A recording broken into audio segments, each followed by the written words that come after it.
तो साथियों, अगर आप बैंक ऑफ बड़ौदा अकाउंट की केवाईसी करना चाहते हो लेकिन आपको नहीं पता कि इसका कंप्लीट प्रोसेस क्या है, कौन कौन से डॉक्यूमेंट लगेंगे, कितने समय में हमारे अकाउंट की केवाईसी कंप्लीट हो जाएगी, तो आज की वीडियो में आपको बताने वाला हूं कि आपको कौन सा फॉर्म फिल करना है, कौन कौन से डॉक्यूमेंट लगने वाले हैं और आपको प्रॉपर तरीके से मैं आज आपको लाइव बताऊँगा कि आपको कितने समय में आपका जो केवाईसी है वो कंप्लीट हो जाएगा बहुत प्रॉपर तरीके से। तो वीडियो बहुत ज़्यादा हेल्पफुल होने वाली है, इसलिए मेरी आपसे छोटी सी रिक्वेस्ट है कि वीडियो शुरू से लेकर एंड तक पूरी देखना, तभी जाके आपको कंप्लीट प्रोसेस समझ में आएगी। अदरवाइज आप कोई इंपॉर्टेंट इन्फॉर्मेशन को मिस कर सकते हो। चलिए फ्रेंड, शुरू करते हैं। शुरू करने से पहले मेरी आपसे एक छोटी सी रिक्वेस्ट है कि आपको अपने चैनल को सब्सक्राइब कर लेना है और वीडियो को लाइक कर लेना है, क्योंकि ऐसे ही हेल्पफुल कंटेंट मैं आप सभी के साथ शेयर करता रहता हूं। बैंक के रिगार्डिंग जितने भी इशूज़ होते हैं, जितनी भी प्रॉब्लम्स होती हैं, मैं आप सभी के साथ इस चैनल पर शेयर करता रहता हूं। चलिए फ्रेंड, शुरू करते हैं। तो साथियों, अगर आप बैंक ऑफ बड़ौदा अकाउंट की केवाईसी करना चाहते हो तो आज की वीडियो में आपको बताऊंगा कि आप कैसे कर सकते हो। वीडियो बहुत ज़्यादा हेल्पफुल होने वाली है, क्योंकि मैं आज आपको प्रॉपर फॉर्म फिल करके लाइव बताने वाला हूं कि आपको कैसे फॉर्म फिल करना है, कौन कौन से डॉक्यूमेंट लगेंगे और कितने समय में आपकी केवाईसी कंप्लीट हो जाएगी। तो चलिए फ्रेंड, शुरू करते हैं। शुरू करने से पहले मेरी आपसे एक छोटी सी रिक्वेस्ट है, आपको अपने चैनल को सब्सक्राइब कर लेना है और वीडियो को लाइक कर लेना है, क्योंकि ऐसे ही हेल्पफुल कंटेंट मैं आप सभी के साथ शेयर करता रहता हूँ। अब यहाँ पे सबसे पहले हम लोग यहाँ पे अपनी बेसिक डिटेल फिल करते हैं। चलिए, सबसे पहले हम लोग बेसिक डिटेल फिल करते हैं। यहाँ पे लिखा हुआ है क्या, नेम ऑफ द एप्लीकेंट। आपको यहाँ पे वही नाम लिखना है जो कि आपकी पासबुक में लिखा हुआ है। जिस नाम से आपका खाता खुला हुआ है वही नाम आपको यहाँ पे लिखना है। पिताजी का नेम आपकी पासबुक में दिया गया होगा, सेम टू सेम पिताजी का नेम आपको लिख देना है। यहाँ आपको आपकी एक फ़ोटोग्राफ लगानी है और हाँ, आपको सिग्नेचर भी करने हैं क्रॉस में, कुछ इस तरीके से फ़ोटो लगाने के बाद। उसके बाद नीचे आते हैं भाई, तीसरे नंबर पे आता है जेंडर में, आप मेल हो फीमेल हो, आप जो भी हो यहाँ पे आप सिलेक्ट कर लीजिए। मैरिटल स्टेटस में आपको क्या करना है, सिंगल हो या मैरिड हो। भाई अगर आप सिंगल हो, अभी तक आपकी शादी नहीं हुई है, तो आप सिंगल पे क्लिक कर सकते हो, और अगर आप मैरिड हो यानी शादीशुदा हो तो आप यहाँ शादीशुदा पे टिक करते हो।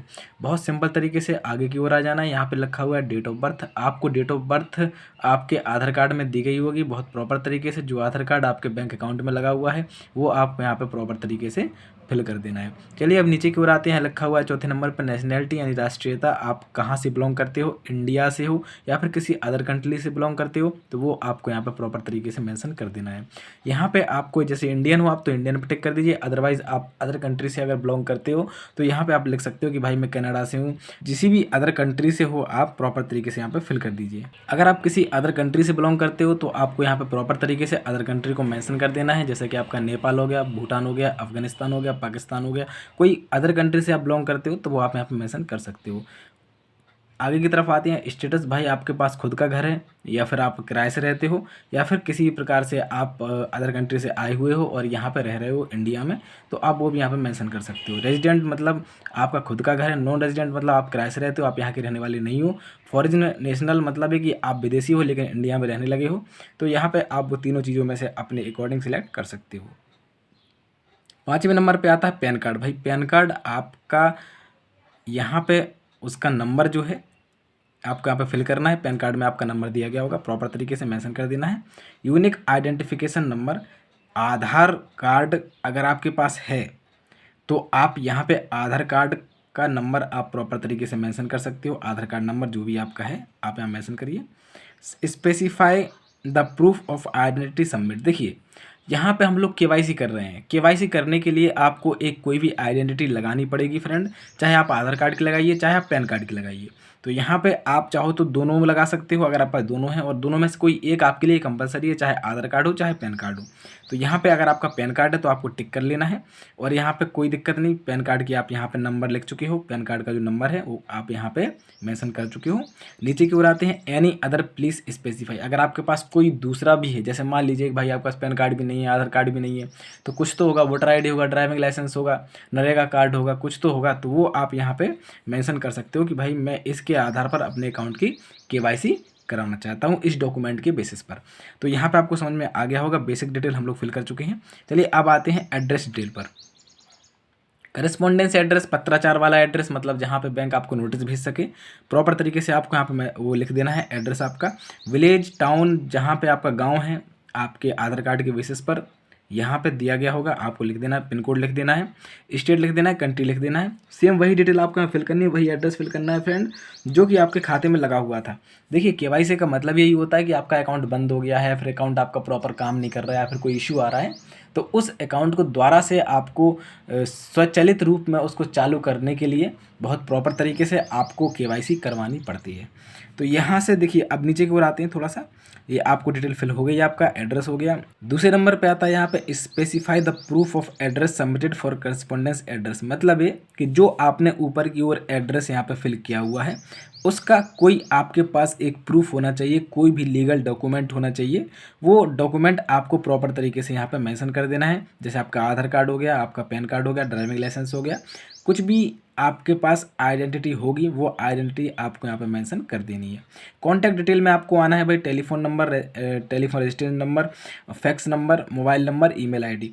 आपका मोबाइल नंबर, चलिए मान लीजिए आपका टेलीफोन नंबर ऑफिस का नहीं है, टेलीफोन नंबर आपके घर का नहीं है, फैक्स नंबर नहीं है, मोबाइल नंबर तो होगा, आपको मोबाइल नंबर यहाँ पे फिल कर देना है। और अगर आपके पास टेलीफोन नंबर है तो टेलीफोन नंबर भी आप यहाँ मेंशन कर सकते हो, कोई दिक्कत नहीं। मेल आईडी आपके पास होगी। आज के ज़माने में हर किसी बंदे के पास मेल आईडी होती है, क्योंकि बगैर मेल आईडी के आपका फ़ोन काम करता ही नहीं है। तो यहाँ पे आपको मेल आईडी प्रॉपर लिख देनी है, आपके पास होगी। अब चलिए नीचे की ओर आते हैं, यहाँ पे लिखा हुआ permanent address if different from above mandatory non resident applicant to specify overseas address. मतलब ये कि अगर आपका करस्पॉन्डेंस एड्रेस और परमानेंट एड्रेस सेम है तो कोई दिक्कत नहीं मित्र, आपको यहाँ पे आता है सबसे नीचे की ओर क्या, चौथे नंबर पे आता है आपका परमानेंट एड्रेस। यहाँ पे आपको प्रॉपर तरीके से परमानेंट एड्रेस, अगर आपके करस्पॉन्डेंस एड्रेस से डिफरेंस है तो यहाँ पे प्रॉपर तरीके से आपको मेंशन कर देना है। अगर नहीं भी डिफरेंस है और अगर आप सेम टू सेम 2 बार लिख भी दोगे तब भी आपको कोई प्रॉब्लम नहीं होने वाली है, आप चाहो तो लिख दीजिए। और अगर आप नहीं भी लिखना चाहो, अगर सेम है आपका करस्पॉन्डेंस एड्रेस और परमानेंट एड्रेस, तो आप इस पोर्शन को खाली भी छोड़ सकते हो।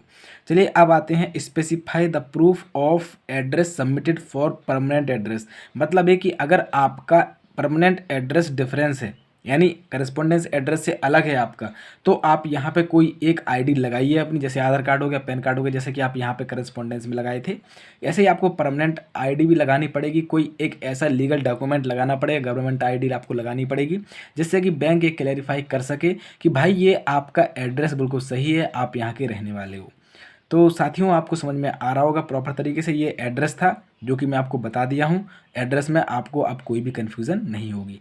चलिए अब आते थोड़ा सा नीचे की ओर, अदर डिटेल में आते हैं। अदर डिटेल में यहाँ पे आपको दिया गया है क्या, इनकम रेंज पर एनम।